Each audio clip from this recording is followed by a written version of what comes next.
It's time for the best coverage of the top stories in sports. The Sports Wrap with Jason Page starts now. Yes, it does on a very busy Friday, and great to have you with us. Thank you for the introduction, Chad Erickson. We got a lot to do over the next 60 minutes, including visits from Tino Patino because it's a NASCAR Friday with NASCAR headed to Talladega, including a visit from our friend Dennis Bernstein at thefourthperiod.com and SiriusXM NHL Radio, and a visit from Robert Littal from Black Sports Online, because we talk to him every Friday about some of the top stories in sports. But we have to get to the NFL and the NFL draft with such a busy show today. And Sam Yarnell, you thought there would be trades. There was one big one at the top, and then one towards the later end of the first round, and then one at the very end of the round. So we wound up with 3 trades in the first round, 2 that were certainly of consequence. The last one, not necessarily so. But the big stories, let's go through them real quick here. Travis Hunter, obviously, taken second by the Jaguars, who trade up with the Cleveland Browns, who punt on a generational player. There is nothing more, and I don't care what they got in return, because I don't trust them with the future picks anyway, because they've been so negligent with this franchise to begin with. That's one.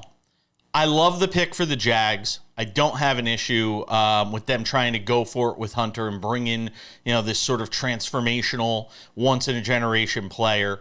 I do have an issue with the Browns punting on the pick. And essentially, as of right now, we still don't know where they're going with the quarterback position. There will be options after this draft is done if they don't draft a quarterback, if they don't go and get Shedeur Sanders, if they don't trade for Kirk Cousins, which is a possibility as well. There will be options for them.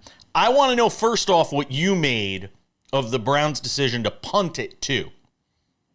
Yeah, I mean, I thought it was a great decision. Look at what they got back in return. No, it was a very organizationally savvy decision by the Cleveland Browns. And honestly, you have to understand it from a Browns perspective, because so many times they've had the home run can't miss prospect fall into their lap, and every time it happens, except for Myles Garrett, seemingly they miss. So I'm not going to hold it against them that they didn't want to go for that again. And quite frankly, when you add a guy in Mason Graham 3 picks later, a guy who early in the college football season was contending for the #1 overall pick, I don't think you should complain about that at all. They've built one of the best, if not the best, defensive lines in the NFL after yesterday's draft.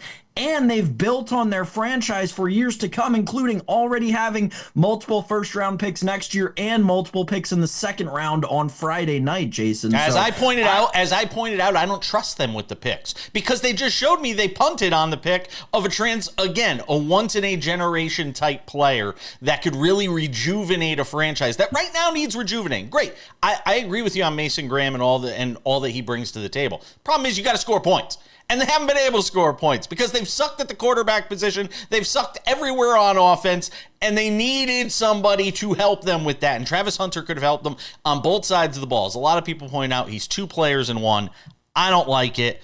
But if they needed someone to throw the ball, how is a guy who catches the ball going to help them? Well, if you get somebody who can catch the ball, it's going to make whoever you have throwing the ball a little better. As we always say, there's 2 types of quarterbacks in this game. Some who need help at the receiver position to make them better, and some who make receivers better. Right now, what they have at quarterback is certainly somebody who's going to need to help make them better.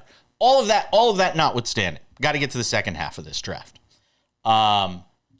Listen, and I'm not saying this because their helmet is above me. The Giants are huge winners in the first round with the combination of Abdul Carter and Jackson Dart. And Dart's going to be able to come in and learn at a very reasonable pace because of what they already have at the quarterback position, Sam. I thought the Giants were big winners. I thought they had a very good draft. I thought what made them questionable on draft night was literally, I don't know if you saw this, Jason, 7 minutes after the Jackson Dart pick was announced, Joe Shane and Brian Daboll were in front of microphones saying that Russell Wilson is their starter going into camp. First of all, New York, let me teach you a thing or two. You haven't had the best track record with picking who's going to be your starting quarterback over the course of the last 4 years. On top of that, you're going to give it to Russell Wilson coming off of a season where he stole the job from a quarterback who was outplaying him simply because Russell Wilson had already been promised the starting quarterback job there. Third of all, oh my gosh, you're just going to pass up on Jameis Winston that quickly? I'd argue you should give the ball to Jameis Winston before you give it to Russell Wilson, and I think you should give it to Jackson Dart before you give it to either of them. Nah. So while the Giants drafted incredibly and made their team better for years to come, Joe Shane and Brian Daboll made themselves somehow, with a great draft, even a step closer to being out the door. Well, what horrible management. I don't necessarily have an issue with it one way or the other, because I think they took the approach, and I think they probably told Jackson Dart this: look, you're going to learn in year one.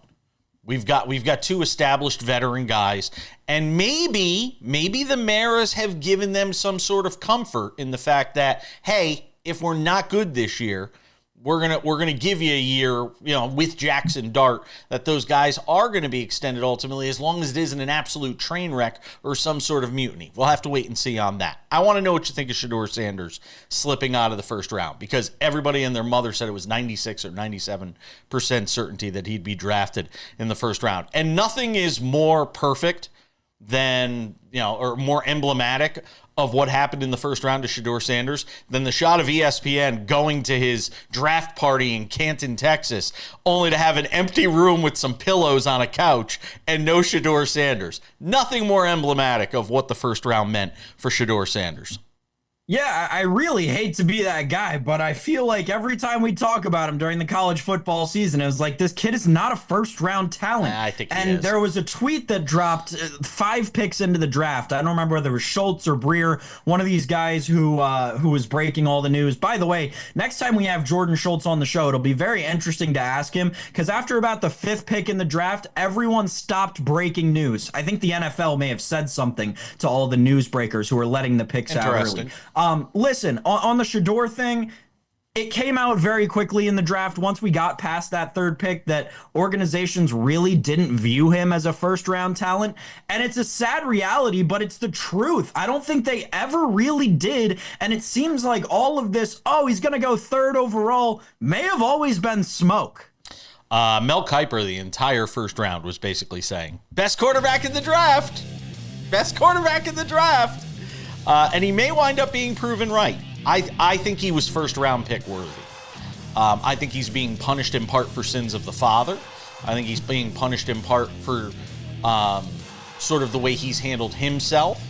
And certainly some of these meetings with teams must not have gone well for teams to have snubbed him as far as the first round is concerned. We got NBA playoff talk next.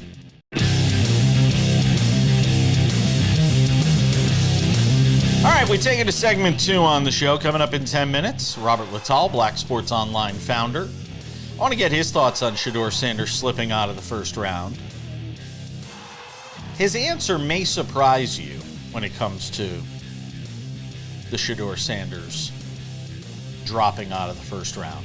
That whole story. Also want to get his thoughts on Shannon Sharpe, who is benched over at ESPN. Says he's taking himself out until the start of around NFL preseason. Sounds like a push, jumper will push you sort of situation to me. I want to see what Robert Littal thinks of that. But Sam Yarnell, we got to get to the NBA.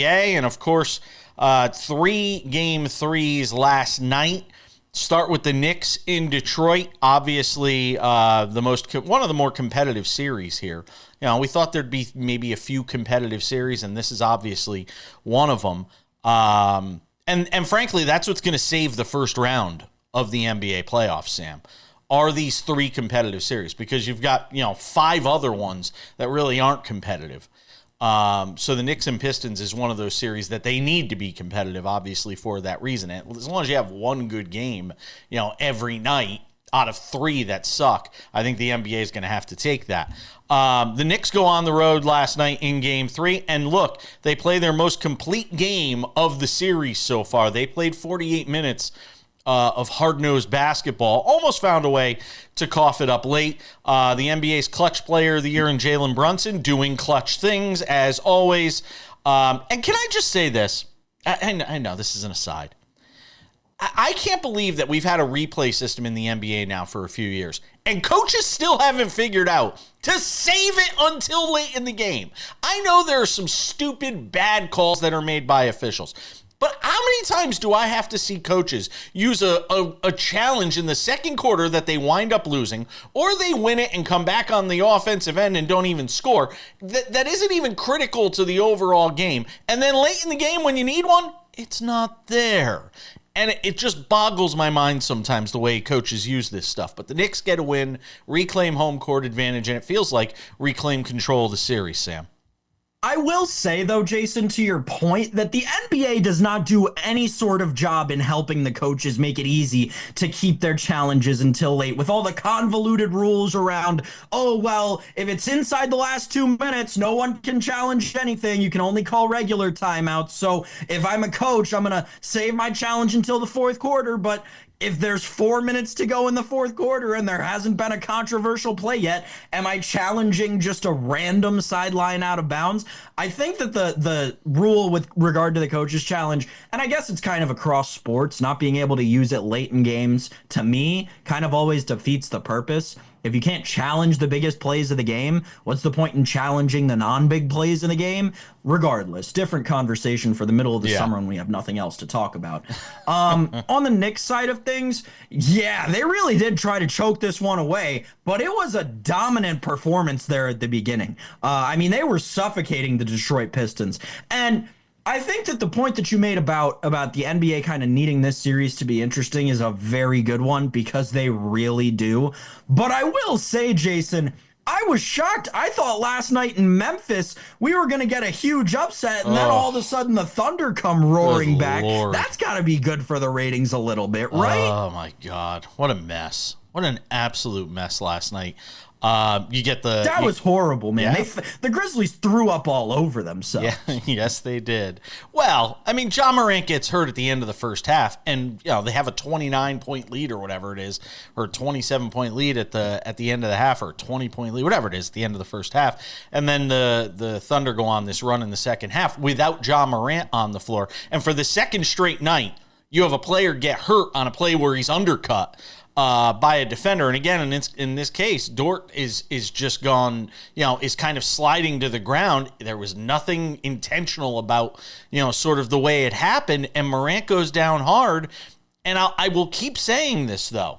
So much of this points back to just the physical nature that we're seeing of these NBA playoffs. And not this play in particular, but we've seen countless guys either going down injury related. We're seeing a lot of pushing and shoving and a lot more contentious play because of how physical the officials are letting it get. And then the officials have to run in and issue technicals and flagrant fouls and all this stuff in situations where they really might not be warranted to try and pull guys back off the precipice.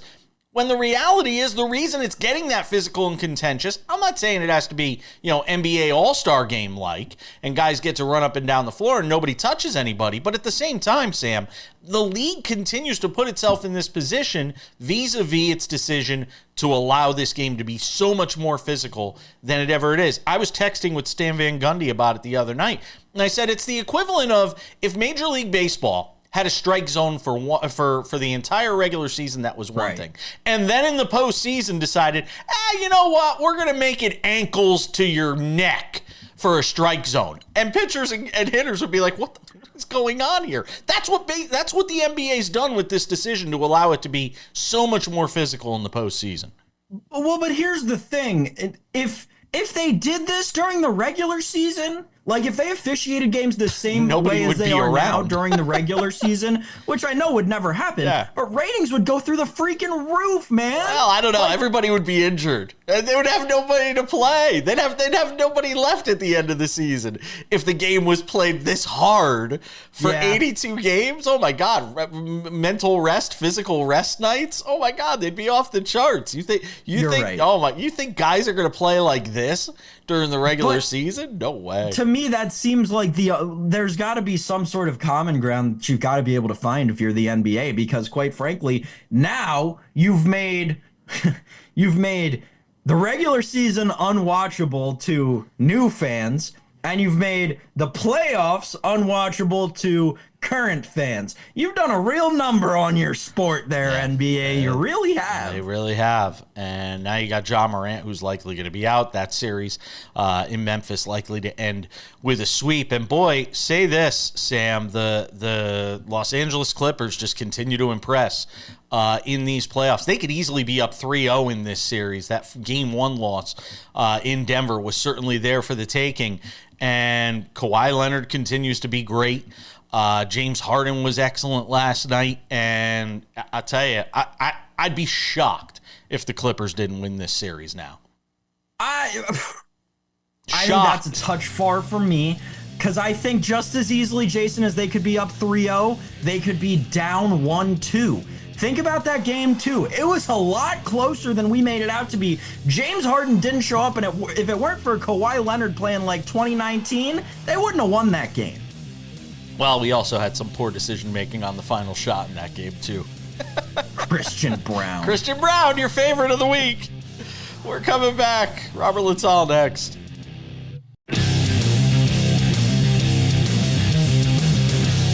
This Friday edition of the show continues. Every Friday, we welcome in our friend Robert Littal, founder of Black Sports Online. Joins us to talk about the top stories of the week. There are two stories I want to talk about with you. One, I have avoided all week just because I wanted to talk about it with you. And the other is Shedeur Sanders. So the Shannon Sharpe story, which has kind of evolved throughout the week. It started with the news that he was being sued for $50 million. Tony Busby, representing a woman in a civil suit, not a criminal suit, important to mention, and going after Shannon Sharpe for $50 million. He says it's essentially a shakedown, consensual sex. She says it was not. And now we've got, sort of different things leaking out, text messages, audio recordings, you name it. Then the news came after Shannon Sharpe was on the air Monday and Tuesday. Shannon Sharpe announced yesterday, I believe it was, that he's not going to stay on the air at ESPN. He's going to take some time off until the start of football season. So I ask you, first of all, with where the story is right now, understanding these things evolve, they change, you're going to get different bits of reporting. Where this thing is by Saturday, Sunday, Monday could be totally different from where it is now. But where it is as of Friday, April 25th, what do you make of it? Well, I don't think he's ever going to come back to ESPN. That was my next question. Thank you. Right. Because it's a twofold issue, I think, for Shannon Sharpe. I think on the one hand, I do think people are giving him the benefit of the doubt on what is he's actually being accused of. And I think a lot of that is because the lawyer is Tony Busby, because of the way that it has come out, because of some of the things that we've seen, in the past, with these type of lawsuits, not, when they don't go to the police, first. I do feel people are giving him the benefit of the doubt on that. I think the issue as far as ESPN and maybe some of the other high-profile things that he does is the fact that it's factually true that the woman was 19 years old and he was, 53, 54 years old at the time of them getting together. I think for some people, they're having a hard time getting past that, especially when you add in some of the more graphic aspects of the relationship. So I think for the ESPNs and maybe those that have corporate type of sponsor, that may be a little bit too much. Disney. But for the podcast and the nightcap and stuff like that, that may be able to survive it. I don't know, because they're talking about, what are they talking about? $100 million podcast contract is what they're talking about for him. I wonder if even the podcaster can survive that sort of thing when you're talking about having to make that much of an investment in him. Robert. Well, the only reason I say that is because you look at some of these podcasters that have gotten all of this money. They aren't the most virtuous individuals, in the world. And I'm not saying, Shannon is a bad person or anything like that, but considering what I've seen, some of the individuals that have gotten multi-million-dollar podcast deals, their past, let's just say, aren't squeaky clean. No. I mean, so that's just why I feel like he may be okay in that realm. Yeah, I'll be curious to see how much of his brand can survive this. And I agree with you. I don't think we're going to see him on ESPN again. By the way, my favorite part of this story might have been this. Paul Heyman on the Pat McAfee show talking about Shannon Sharpe. Watch this. See, CM Punk does as much good to my reputation as Shannon Sharpe does to ESPN. Oh, no, jeez. Oh, boy. All right, all right, we don't need that. A lot going on. Don't ooh me. I'm not the one getting sued. Whoa, okay, all right. Whoa. What do I always say? Everything is wrestling when it comes down to it. Everything is And Paul wrestling. Heyman wasn't joking, by the way. I think Paul Heyman was not joking. And look, if you're ESPN and you go with Pat McAfee and you ride the crazy bus, sometimes crazy things are going to happen. Shedeur Sanders, I was shocked by your reaction last night when I texted you about Shedeur Sanders not being drafted in the first round of the NFL draft. Your reaction really surprised me. And by the way, for those who missed it earlier in the show, I said nothing is more emblematic of last night than the shot of the empty room at the draft headquarters of Shedeur Sanders in Texas. Nothing is more emblematic than that shot. Hey, let's go to the party. Oh, it's an empty couch. Your level of surprise here when it comes to Shedeur Sanders not being drafted in the first round, because it surprised me what you texted me last night. Yeah, one thing I want to make clear, the coverage, I'm never happy at draft season because they always pick one normally black quarterback where all these anonymous sources and anonymous coaches and all of that stuff comes out and they trash a kid, and it's just ugly, and it's really a microcosm of society, and I didn't like that it happened with Shedeur Sanders. But, I've started to do, because I got so sick of the term draft expert, I started to just do my own research on quarterbacks in the NFL draft and prospects. And when I looked at Shedeur Sanders, I saw, maybe a mid first round pick, a late first round pick, an early second round pick. So as far as the actual evaluation, I wasn't shocked that he wasn't picked in the first round, because I can definitely understand why a team would say, something, we like him, but we don't like him in the top 5. We don't like him in the top 10, or we have other needs in the back of the draft. And normally in the back of the draft, those teams have better quarterbacks. And, the Giants, they took Jackson Dart because that's their reputation, I mean, let's just be honest. I mean, that's nothing against Jackson Dart. I hope he's good. I felt like him and Shedeur were in the same realm. And then it just becomes a preference thing. I don't think he stays off the board long today.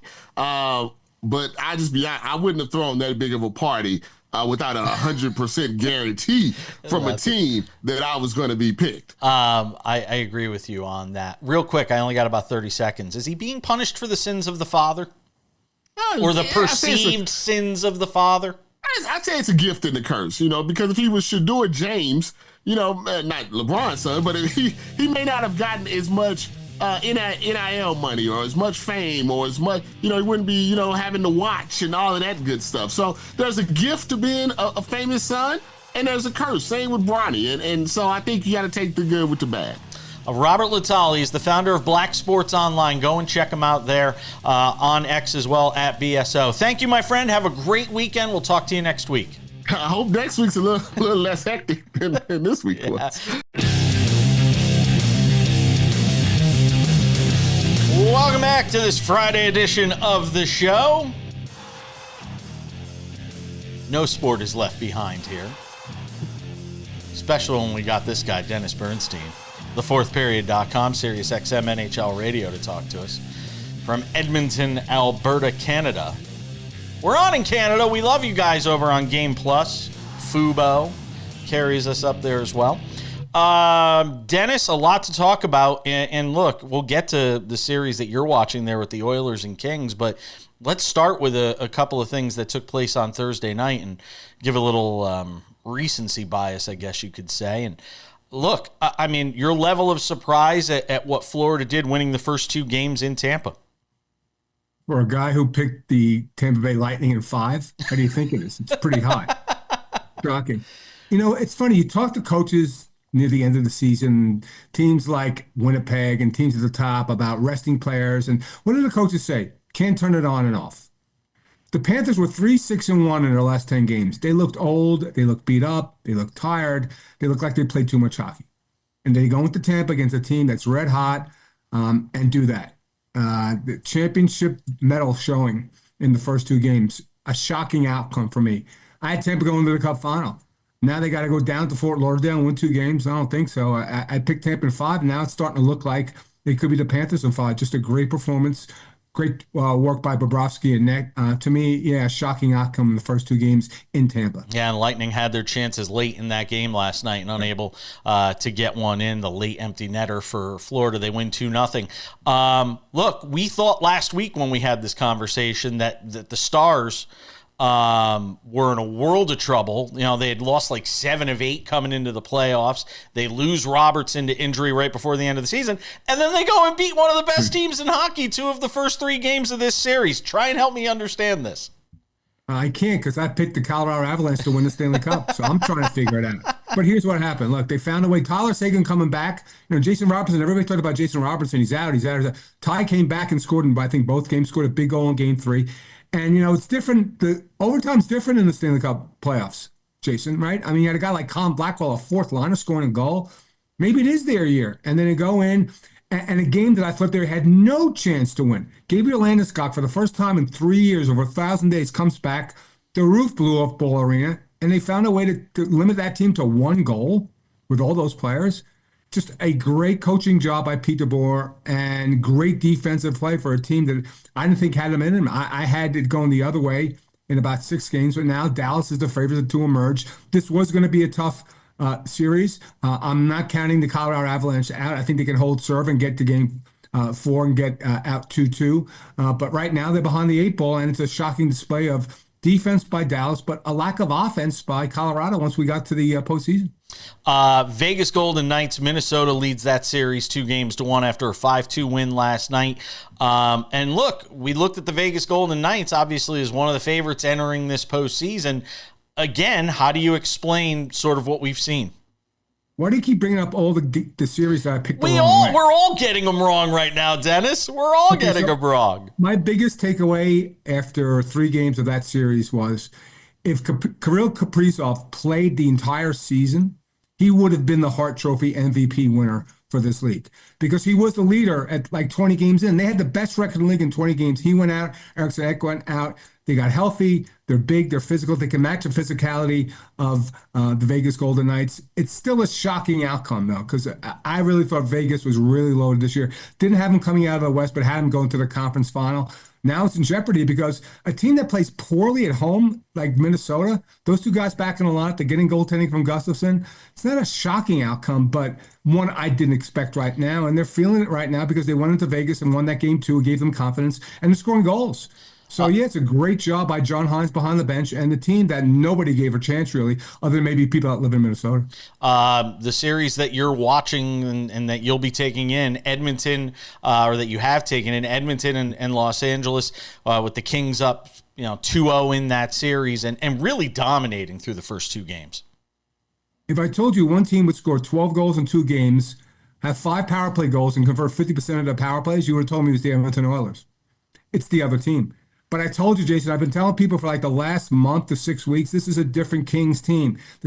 They still play defense. They still get goaltending, but they got a lot of offense, Jason. They really do. They have 3 lines that roll. Quentin Byfield, you have to score the second goal of the game in game 2.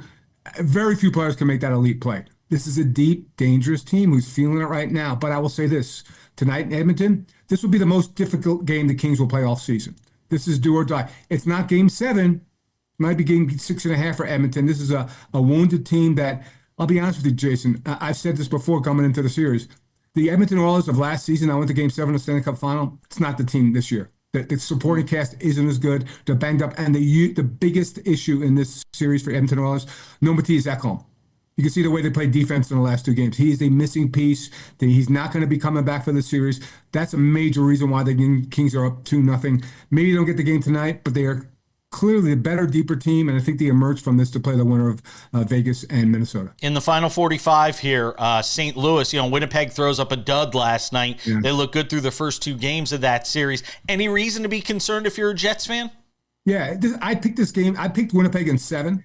But this is going to be a very tough series. Now, iron sharpens iron. If they get out of the series and play the winner of Dallas, Colorado, it will help them. But they're missing 2 big offensive players, Gabe Vilardi and Nikolai Ehlers. It's making a difference. It made a difference last night, and I think this is a long series. So, Jet fans, strap in. It's going to be a long series, but I think your team can get it in Game 7 back in Winnipeg. What was your level of surprise at Dan Bilesma being fired in Seattle? Very surprised. 1 year. You don't give a coach 1 year. There must be something else going on there, Jason, that you only get 1 year because they love him. He was great for his AHL affiliate in Coachella Valley. And a surprising outcome. Not sure what's going on in Seattle right now. They need better players, Jason. And not as much of a surprise with Peter Laviolette being fired by the Rangers. We're out of time, Dennis. I got to go. I always appreciate you. Enjoy the playoff hockey. We'll talk to you next week. Well, it's a pleasure, JP. Thanks for the time. We're coming back.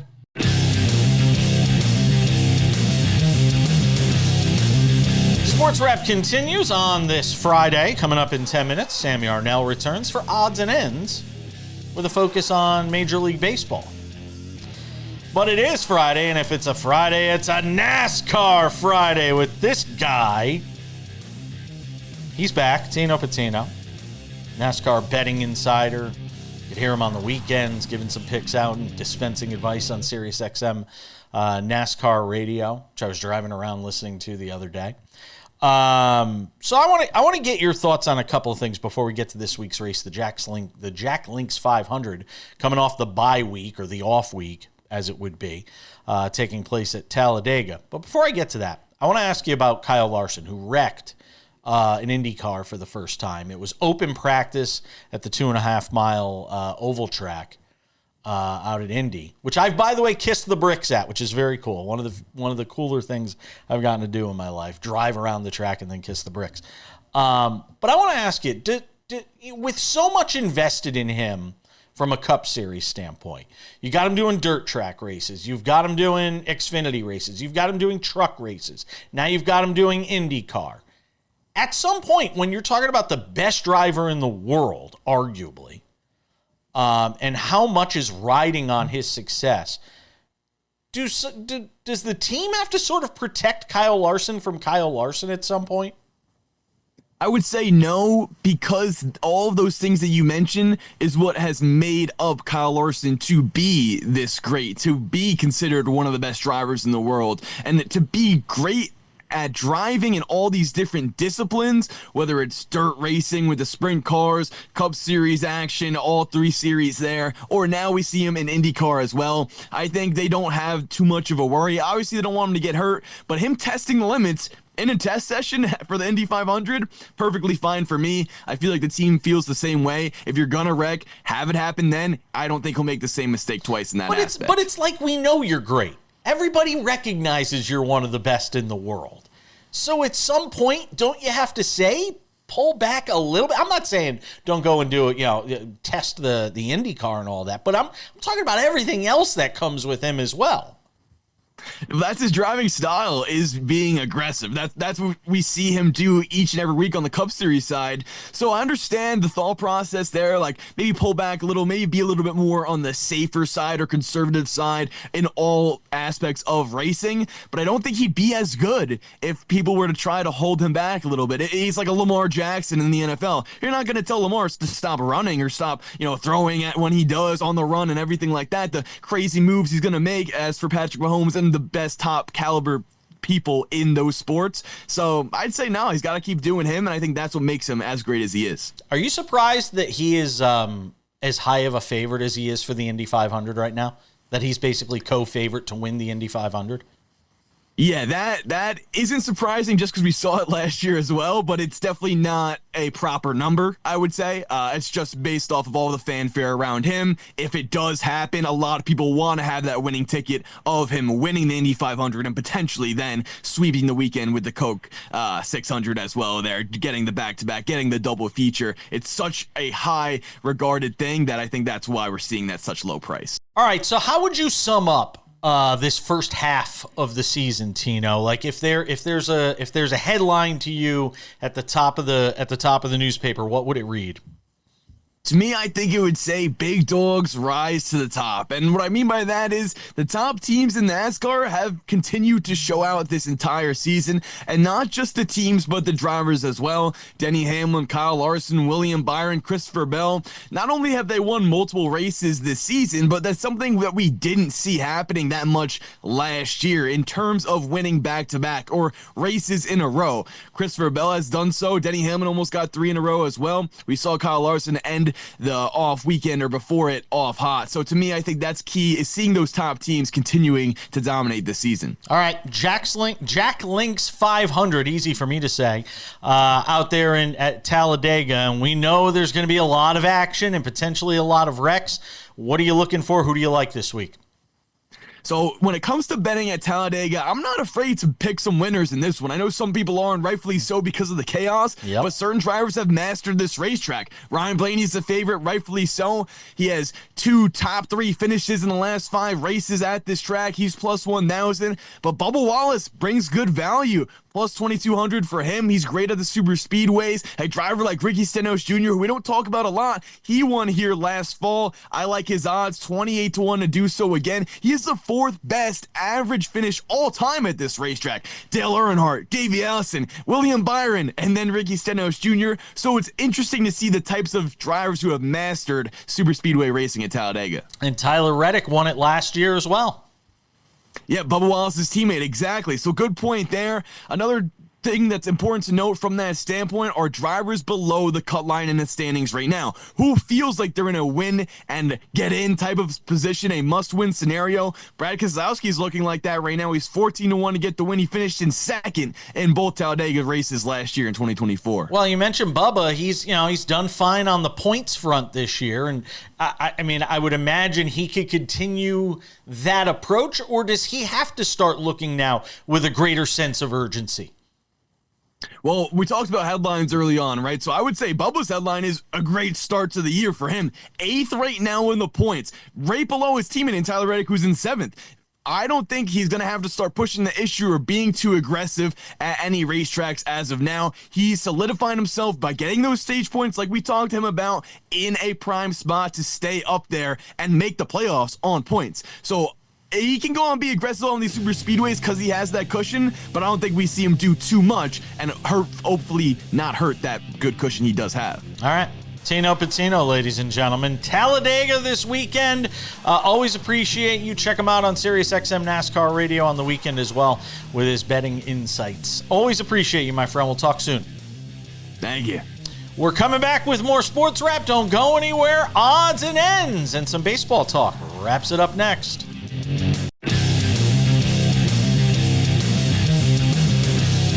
All right, just about time to put the wraps on this baby for a Friday. A few reminders for you. 1, Sports Wrap weekends. Everything we do throughout the week, we wrap it up into a nice 30-minute package, available on many of these same affiliates. If not, check your local listings for time and schedule. It could be on a different channel. The Sports Wrap with Jason Page podcast, available Monday through Friday.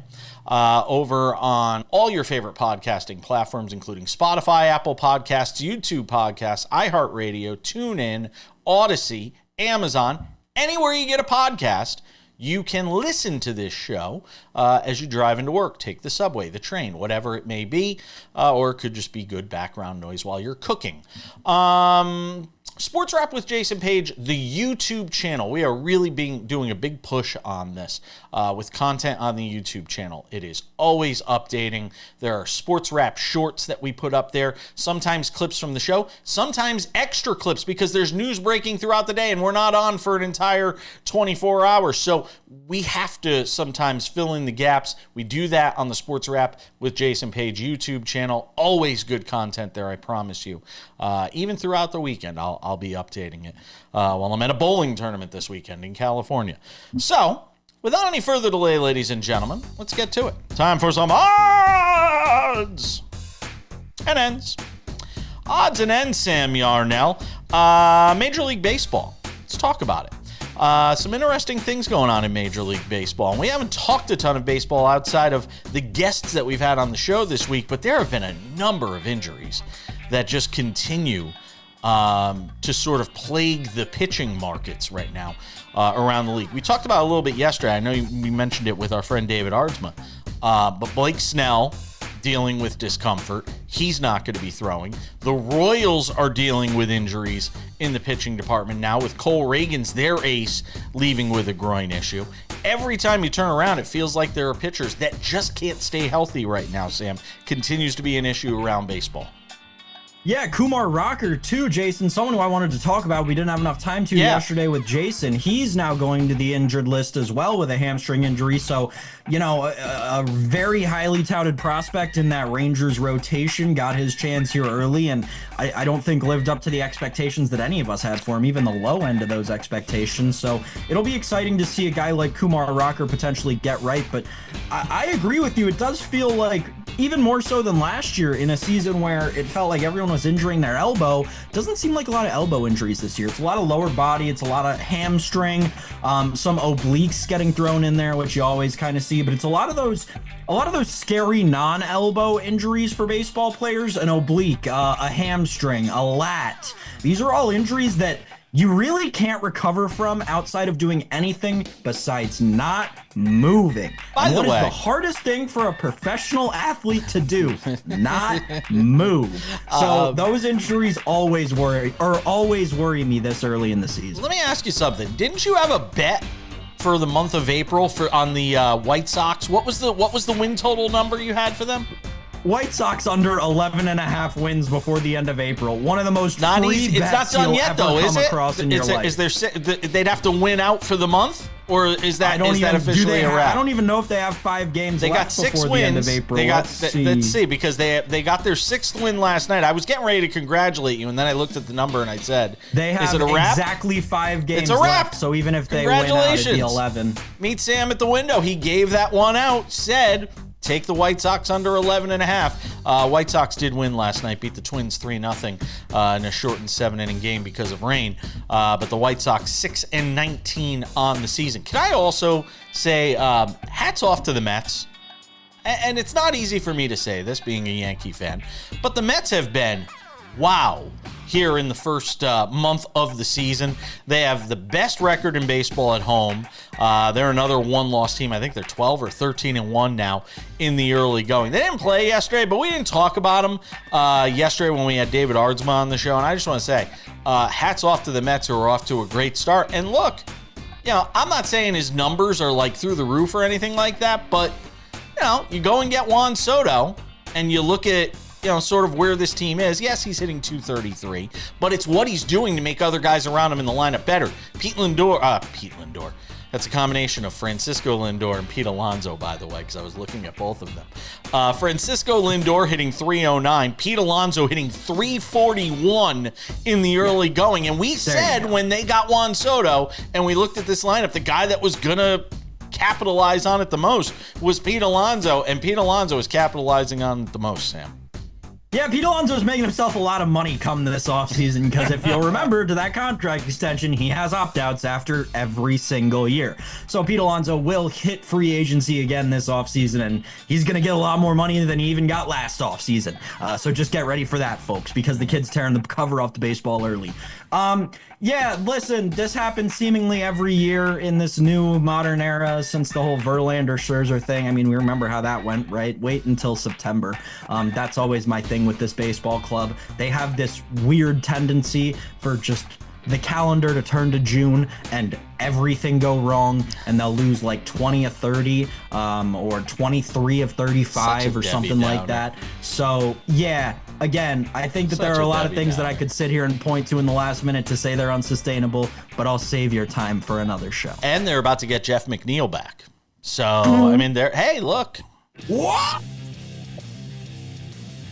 It's hard to argue the day with after they optioned Brett Beatty to AAA. Hey, how'd that Brett Beatty experiment work out? All I heard for years is how that kid's the future. Mets are 18-7, by the way. It's going to put a wrap on us for the week. Thank you to Robert Littal. Thank you, Dennis Bernstein. Thank you, Tino Patino. Thanks to you, Sam Yarnell.